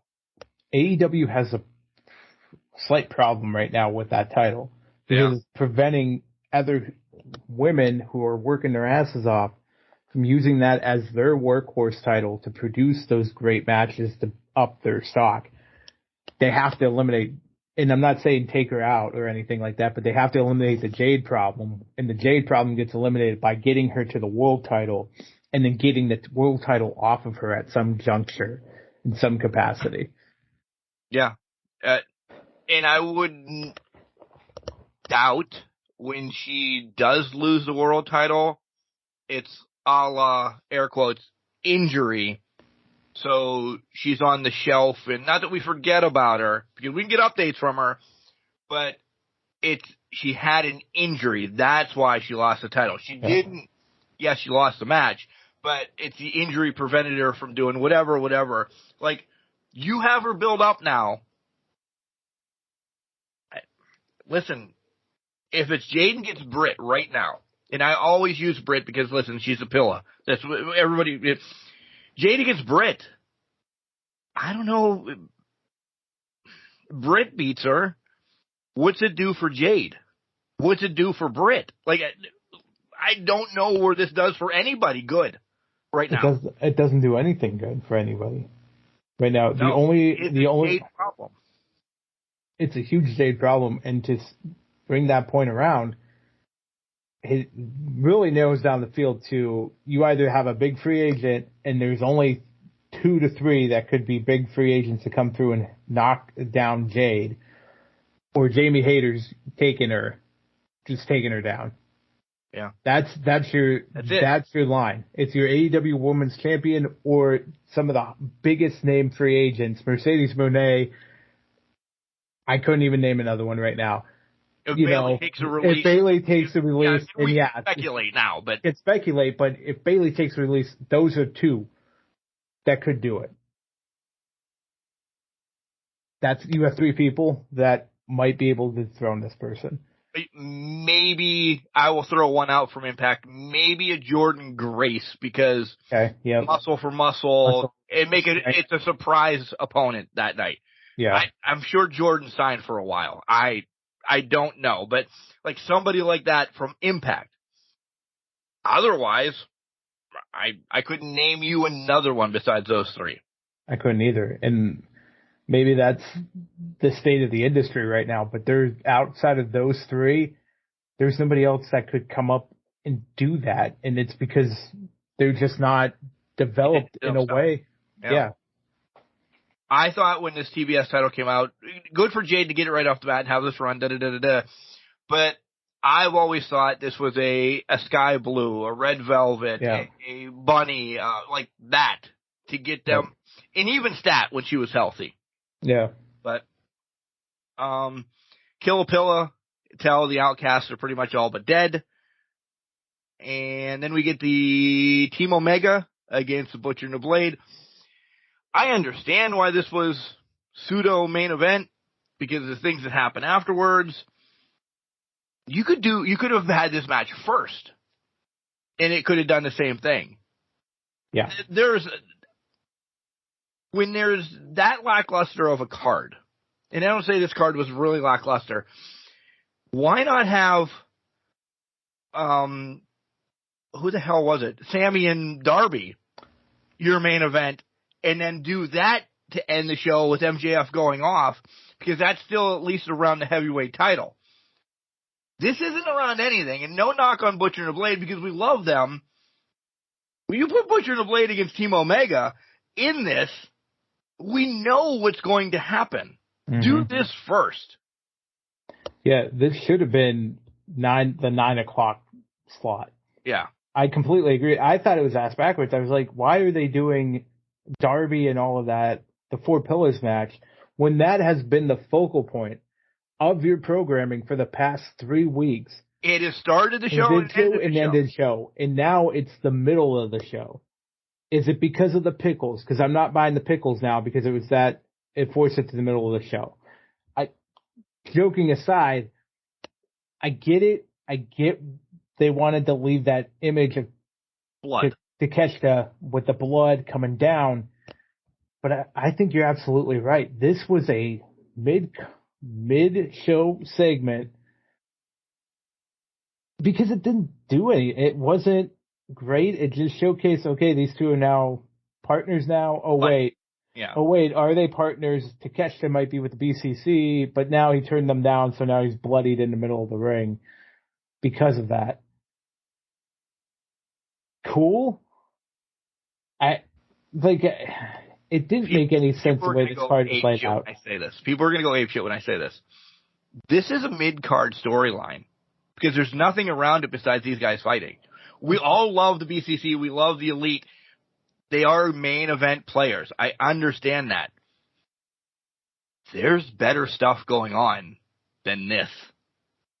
I don't know. So I'm going to go right into that boat with you because I don't know how anybody could complain about this because you're absolutely right. Especially since you have been trying so hard to push your Four Pillars to the main event card. Yeah. You're moving them up to the main event. This, what you're doing now is pushing them to the main event. So now you're going to sit back and say, whoa. We need to put Kenny and the boys back in the main event. I have no idea. My personal opinion. There's some politicking going on right. There's politicking going on right there that says, hey, you gave these boys 3 weeks in a row with the main event. I think we should get the main event. Back up there again. Yeah, we need the main event at least once here. So there's some politicking going on probably there. That's all speculation. That's my opinion from what I've seen. But again, this was just it was a weak ass segment. But I think it was a weak ass segment because of its position on the card. Because you're expecting something big, and let's be honest, you got that Roddick Strong thing. That was the segment. That was the segment that popped everyone, and everything afterwards kind of just went downhill because it could not live up to what that hype brought to it. And I'm not saying put that in the main event, but understand that was a big segment. That could have actually started the show, got the crowd hot and ready to go. Put this at 9. You have you could have even did the Pillars match at 10. Or you plug in, because you leave Bandito and Orange Cassidy to really get everything going wrestling-wise after the segment with Roderick. Keep the momentum high. This at 9, 10 o'clock, you wrap up with the whole MJF thing and you're good to go. MJF pissed off to end the show because he's got a match before Sammy laid down for him. Exactly. Essentially. Yep. So that's why we said wrestling was this week. And that was just Dynamite. And that Dynamite.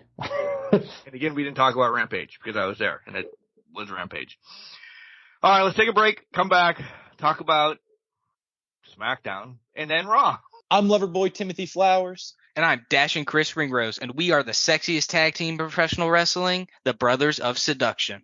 And you're listening to the Can Crushers Podcast. Welcome back, everybody, to Can Crushers Wrestling Podcast. Hi. Fuck the Kansas City Chiefs right now, guys. But anyways. You're going to hear about the draft that you watched 2 days ago. Yeah, you're not here about that draft. You're too early. Well, we don't have the stuff for the draft coming up on Friday, or last night for you guys, but we got SmackDown and Raw past week. So I put this out. I don't know what day I put it out. So we're going to preface this because, listen, WWE is going to be a complete combination of whatever we want to talk about, how we want to talk about it. We're not going to break down shows at all because I don't think it's relevant to this week. No, it's not. It's draft mode, baby. We're drafted. Yeah. And you could see it on the shows. Yeah. Essentially. You want to talk about SmackDown? You talk about two things. The Gunther Xavier Woods match was a fucking banger. Mm-hmm. Listen, the Brothers of Seduction, I don't believe I even said that. The Brothers of Seduction were talking this past week on the Spotlight. Xavier Woods needs a title once. And I will say that. And it's not Absolute. that I've ever not thought that, but his King of the Ring doing that to win it, and then he got hurt, but this Gunther match put him back on my radar. Yeah. Yes, he lost. I understand that, people. But losing wins sometimes. People always forget how good Xavier Woods is. There's a reason when New Day was on its run, they were phenomenal. And it wasn't just because of Big E. It wasn't just because of Kofi. You could put any combination of those three in because they would have a very great match or a stellar match. Xavier's a key component of that. Xavier's often the forgotten one because he was usually on the outside playing the trombone and just doing all of his crazy antics. Xavier's fucking good. And Xavier can go. Just go back to the whole Roman match, him and Roman after the King of the Ring, which just seems like ages ago in its own right. But that was a great match. So I agree. Xavier, I've always been pro Xavier. Get him the Intercontinental title for a good run. Get him a U.S. title shot. Give him something to let him run off and do this with. And hey, I don't know how long Kofi's out for. Big E could still be in the wind for a long period of time. If not, he might be done. Let's give Xavier something. Yeah, let's give Xavier something. And maybe this was a little foreshadowing or, a little storytelling to wrap back around or something because, listen, Gunther's not, and I'll say this, he's solidified himself. Now the IC title on him, again, same thing. I'm not saying they have a Gunther problem yet, but you continue with this the same way, you might have a Gunther problem. He drops this title because of hook or crook or whatever, and then it switches over to Woods real quick, and then both of them are on my feet, so if they don't need them loving, it's okay. You're flicking my hand right now while you're talking. If it switches to Woods in a hot second after whoever takes it from Gunther from hook or crook, then you run. So yeah. Well, and I'll make the bold prediction now. Gunther, the Gangnam Gunther style.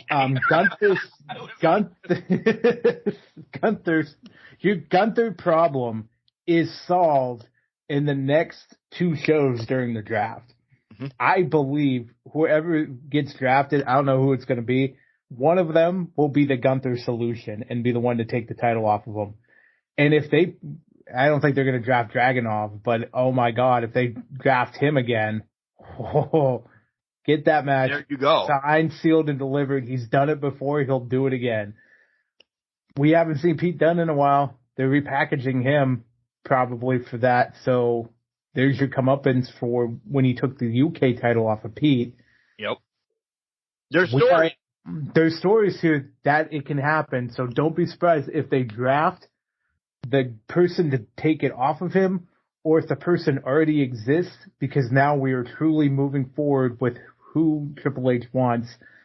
He wants Gunther, but Gunther's a main event player right now, and he's playing in a smaller pond at this point in time. We talked about, and we made in Hot Topics about maybe Seth or maybe Finn or swing it to Cody, this whole title, and then wrap back around to Roman at some point. Listen, I also think this World Heavyweight title will be around Gunther. And I think that will be by the end of the year. Wouldn't that be a plot twist if he gets drafted to Raw and he becomes the world champion? See? I wouldn't argue it. I wouldn't argue that instantly. I would love that. Hand it to him. Here, you're number one draft pick and the champion now. Mm-hmm. Yeah, because don't be surprised. That's a great point, too. He could be the number one draft pick or one of the number one draft picks. Let's be honest. Roman's going number one wherever they... It starts on SmackDown, right? SmackDown, so Roman's going SmackDown 1. So don't be surprised if Raw is sitting there like, we'll take Gunther and we'll take Braun Breaker, because God forbid, because Braun's going to be in this whole thing too at some capacity. Yeah. But I could see Gunther being very high in the draft pick order, whether it be round 1, pick 2, 3, round 4, whatever it is. It'll happen. Yeah. That was one of the things I did want to talk about. Besides, we know Roman. Listen, if Roman doesn't go number 1 Friday night, I don't know. I'll do something stupid next week. I really will. I'll be shocked, because that's just, Fox is not letting him, it's really, Fox isn't letting him go. No. I don't care. I can't imagine USA doesn't have Roman money. Okay. No. I mean, it's fact. They don't have, nobody has Roman money, to be honest, but they have to do it on Fox. So who is your number 1 for Raw then? And again, I don't think it can be Cody. I don't think it's Cody. I don't think it's Seth. I think this is the guy. This is your dynasty on Raw to use that. I would agree. I would throw Maybe out there as Players is the name of the. Oh, that's a good one. The name I thought of last night as a joke was Burberry and Pickles, just because that was the whole fucking segment that was. But that's a good point. Gunther is going to be your dynasty, or he's going to be that one person that can take you where it needs to go. They're going to go a younger route on Raw. They're going to go with the younger people, who it is and what it is. I mean, remember when they drafted Finn Balor? I think that was their number 1 pick way back in the day, and that's why he ended up winning the United Undisputed title, besides the suspension that came along with that for somebody. But, that the track record's here, so it's going to happen. Raw is going to be established as the younger brand where these more hungry people get established and really just duke it out to be at the top of the food chain. You're going to have some veterans sprinkled in there, but it's going to be really for those younger guys to really get their footing so that they can go forward and become an upper echelon champion. To head to SmackDown. Because it's almost working in tiers now. SmackDown's your top of the food chain, Raw's your middle ground, and NXT's the developmental to get them even started to the main roster. Yeah. So the pick's in for the Panthers, and oh my God. Yeah. It's shocking that anybody would not know who it is, so we'll move along. The one that we Liv and Raquel beat my girls. It's Bryce Young, by the way, of Alabama. Beat my girls, Sonia and Chelsea, and listen, with a water bottle. What? With a water bottle. Yeah. Listen, they're relegated back to. They're not going to be champions. Yeah. Motherfucker. Did I think? Yeah. Did I want? Yeah. But is it gonna? No. And it wasn't a good match. You tried to hype it up there. I was hoping. By the way, some of these draft hats are from 1987 when starter jackets were out. But I don't mind the Steelers one. The Steelers one actually looks good, but I'm looking at the Panthers one right now, and it looks god-awful. So the draft hats have gone down in quality and design and quality over the past 20 years, if that. Like I've noticed, they're becoming like minimalist and just bullshit. I can't remember what this series looks like. I'm trying to get It's block lettering with your logo like imprinted in the middle 3 letters of your. Yeah. Also, like the Steelers is a circle, and it kind of, they throw the colors in it. It's just because I'm a Steelers fan, but it actually is okay for 1987. You can't get the tell fucking me hat on. that you even look and say that says Panthers and can tell that that's a Panthers hat. I can't. Could not even tell you. You couldn't even get the fucking hat on. I mean, rock the hair, man. I wish I had it, but. Right. Ricochet and Braun Strowman. Everybody sees Braun Strowman gets a concussion. Hot damn, that looked bad. He's still staying triple to this day, from what I understand. Yeah. That looked. I would joke, but we. I know it was not Braun fans, but Godspeed. I hope he gets better. I completely agree. I hope he gets better. Concussions are no joke. I'm hoping that he doesn't get one anytime soon, and there's no lasting ramifications from this concussion. Let's be honest about it. But oh my God, hopefully he gets better soon, and it wasn't that bad. That's it for SmackDown for me. Yeah, I got nothing for SmackDown. Outside of those 3 matches, it's been kind of. I mean, Solo and Riddle had their street fight, but it ended the way we knew it would end, especially without KO and Sammy there. Yep. It was like, well, what the. Judgment Day against LWO, which I'm glad they brought LWO back to get pummeled, and we'll see the same thing on Raw. Yeah. So LWO right now is acting in the jobber space, basically, for whatever weird team triangle they got going on here with Bloodline, LWO, and Judgment Day. But hey, they're back. Yay. So let's talk right to the end of Raw, because we're talking Judgment Day and everything. Bad Bunny comes out after the Priest and Ray match, or during the Priest and Ray match. Did it really end? Because I was fast forwarding. I don't know if there was a pin or whatever. That doesn't matter. It was a DQ. But okay. Yeah. And he goes from hosting to now he's in a street fight against Priest. Who's helping him? Because there's no fucking possible way that he's not getting the win in Puerto Rico. It's going to be legitimately gang warfare. In Puerto Rico, LWO, Judgment Day, that's where it is right now. That is legitimately what's going to happen. It feels like Judgment Day versus LWO is dominating the card and is the main story of the card right now. Because Rhea and Zelina right now going at it one-on-one. You got not LWO, but you got freaking Bad Bunny. I don't know why I'm losing steam here, guys. Bad Bunny and Damian Priest going at it here. My mind just went blank. So it's like LWO going. It's just that's the main storyline right now, and the Bloodline's kind of like, oh, we're just showing up to face KO, Sammy, and Riddle to get that cheap win. And that's middle of the card, because I think Brock and Cody start. Yeah.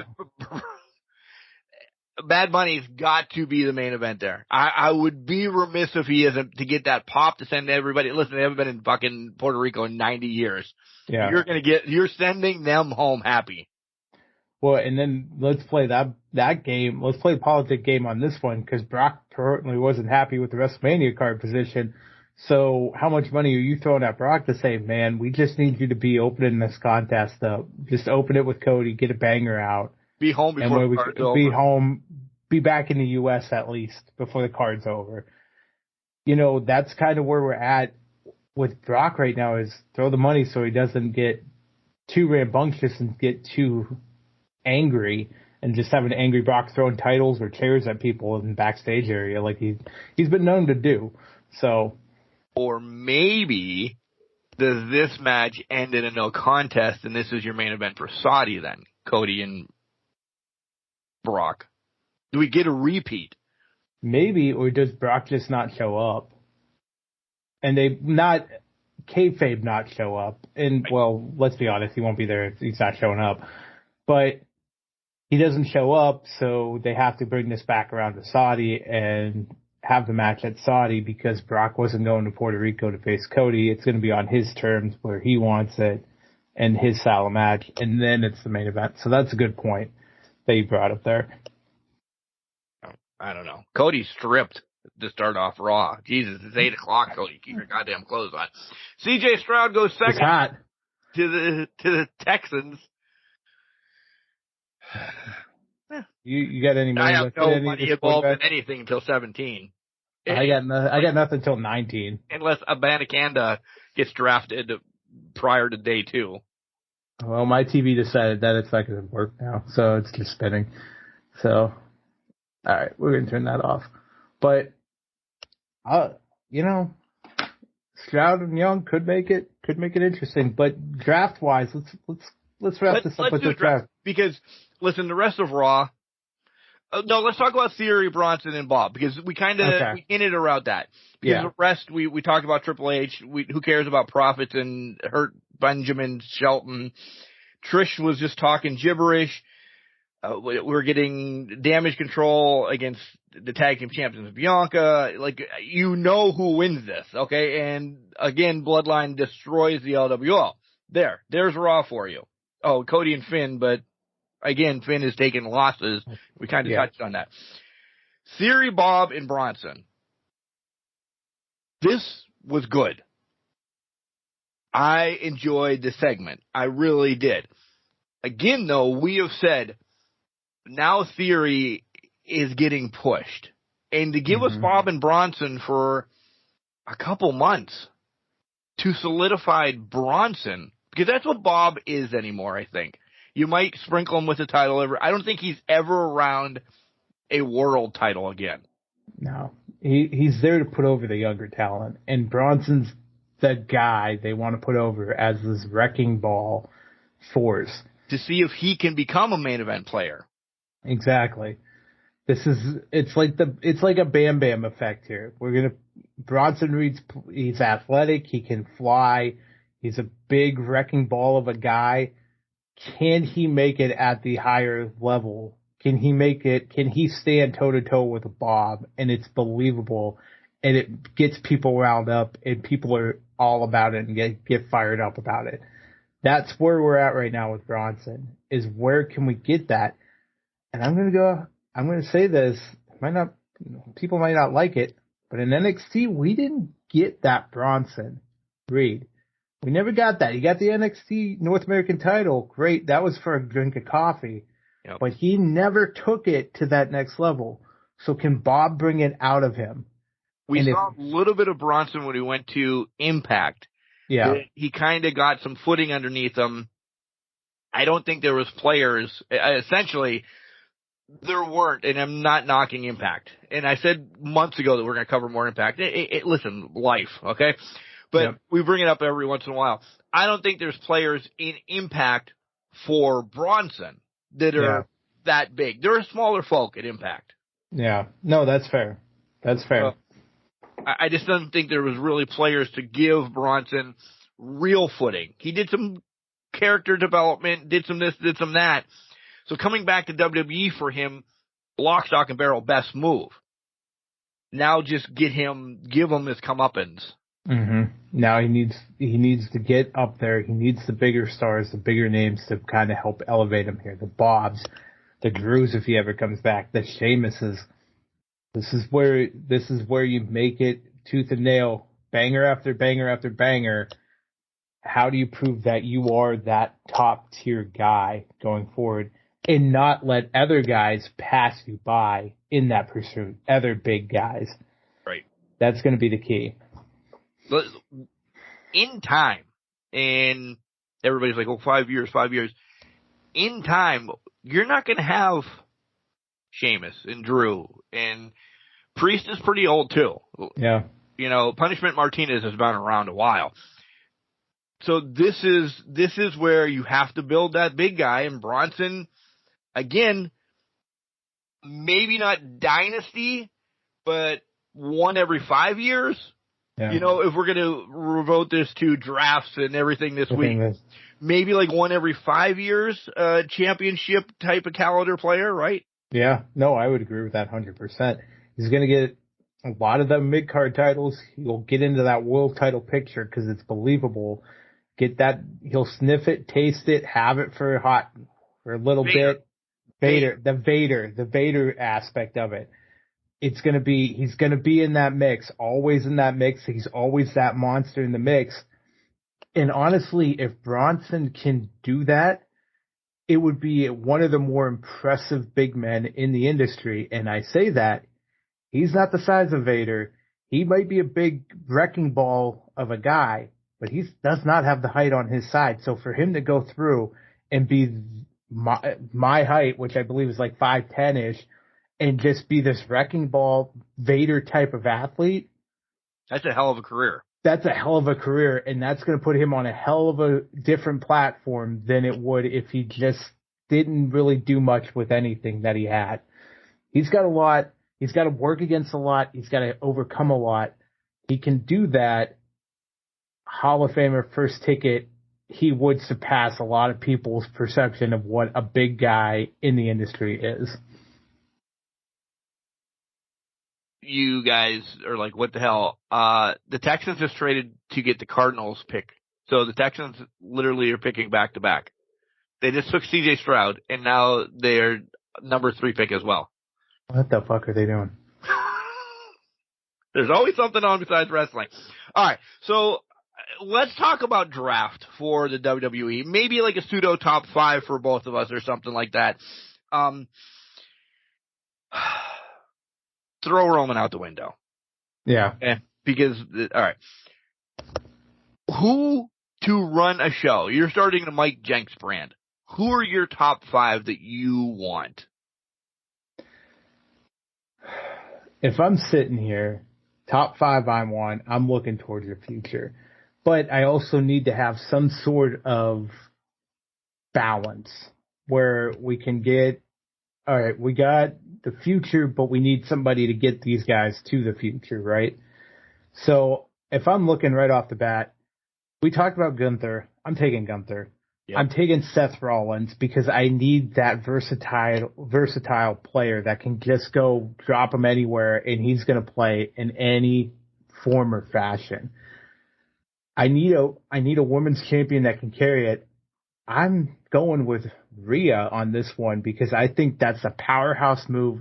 Becky, she's the future. Becky, I love her, but she's also at the tail end of her career and she's going to want more of a family.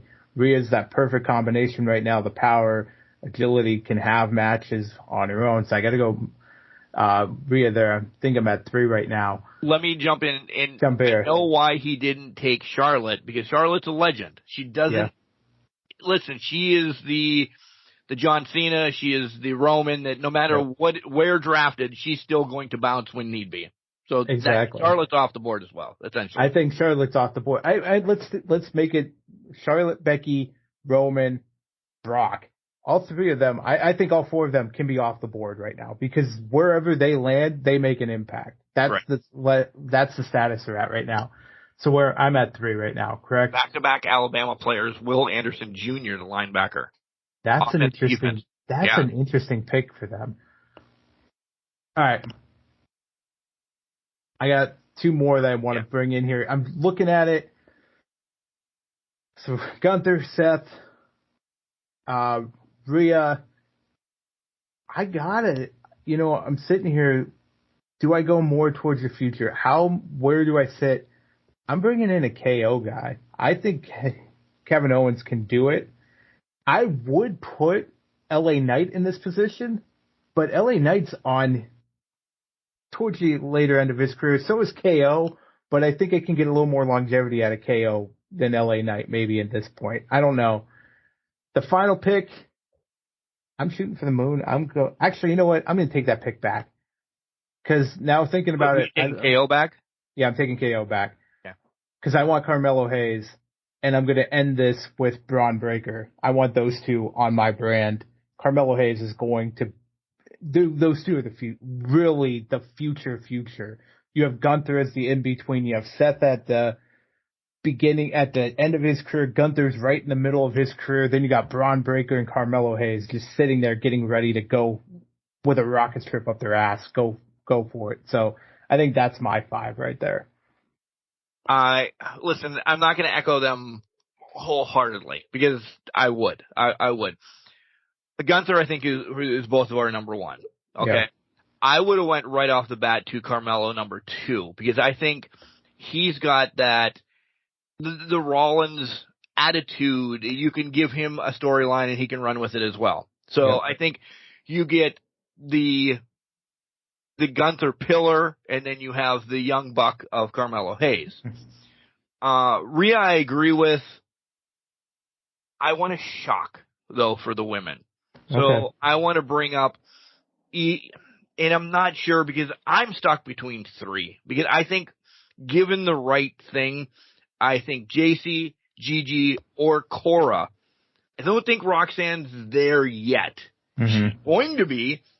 I think if you're looking at those 3 in aspect of maybe like the horsewomen, listen, Bayley was on the tail end of getting brought up.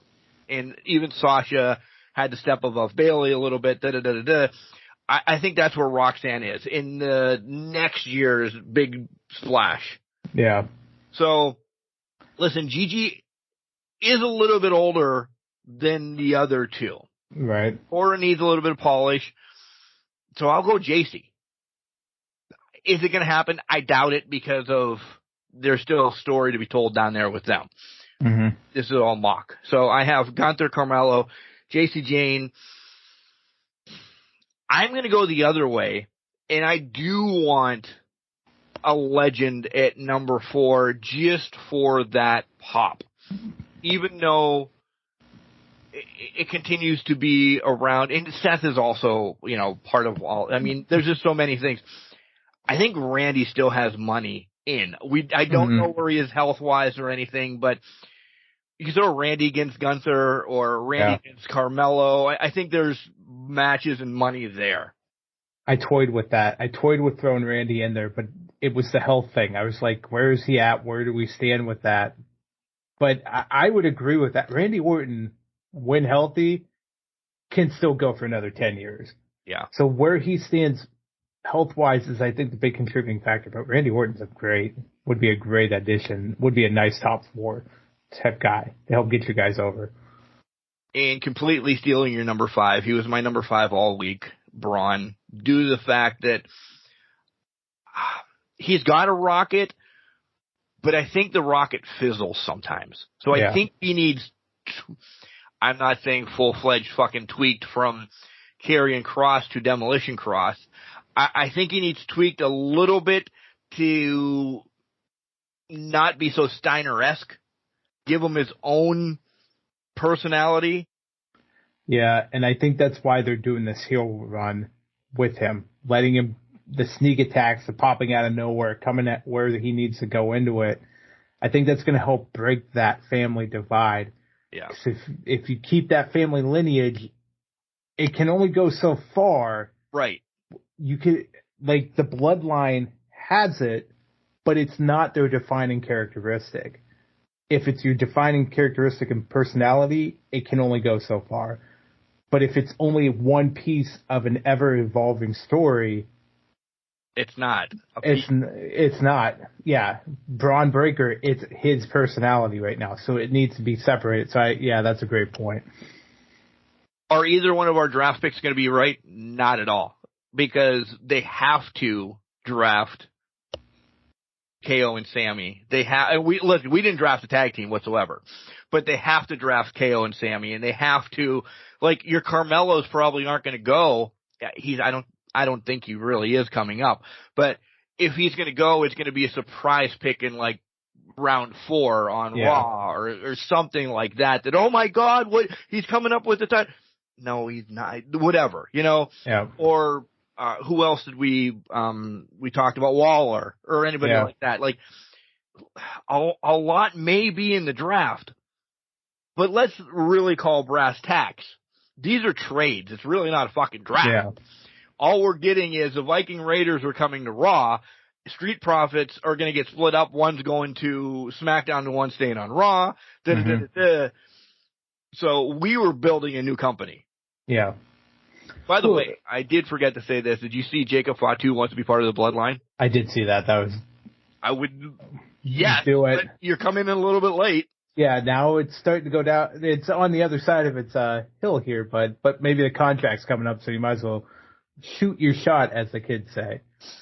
3 quarterbacks in the top 4. Anthony Richardson from Florida goes to the Colts. Anthony Richardson went. That's interesting. I don't have a lot of. Listen, I've never been high on Florida quarterbacks, USC quarterbacks, or Alabama quarterbacks. Or, for me, Ohio State quarterbacks.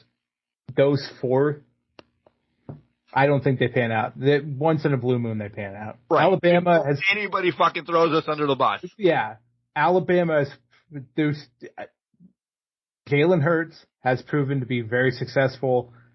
Tua, when he's healthy and can stay healthy, when he has blocking, he's a great quarterback. Outside of that, it's been shoddy at best. So... They're knocking through these picks, by the way, faster than. Did they trim it down from an hour per pick this year? They had to, because Seattle's already down to 5.5 minutes.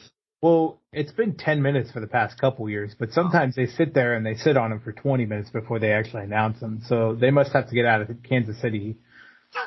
There must be some sort of fucking ordinance in Kansas City that they have to be out of there by 11. Strong possibility. How far is Kansas City behind us? 2 hours? 1 hour. Oh, yeah, that too. Is it 2 hours? I gotta look now. Now you gotta look. Johnny, is this Missouri or Kansas? Missouri. Yeah. Yeah. Missouri. You didn't know that? I knew it. I just wanted to make sure. Central Daylight Time, so they're an hour behind us. Okay. So yeah, they probably do, because it's 7 o'clock there. Yeah, so that's why I thought it started at 7, because I look at because it's 7 Central Time. Yeah. Oh, and the storms are rolling through up here. I just heard the thunder go. Radar says it's not going to rain here until like 10 o'clock in the morning, but then until for the next 10 days. But apparently that's changed, because usually we get 2 hours later. I was going to say, you get it pretty quickly. I know I just heard thunder unless I'm having something going on in my head. The thunder rolls and the lightning strikes. Thunder rolls. Yeah, we're under. Yeah. Oh, that's thunder. Where's this radar at? Anyways, don't worry about me. Yeah. If you like this week's episode, make sure you tune into next week's episode when we'll cover less wrestling, because it's even a day earlier prior to recording because Mark's on vacation.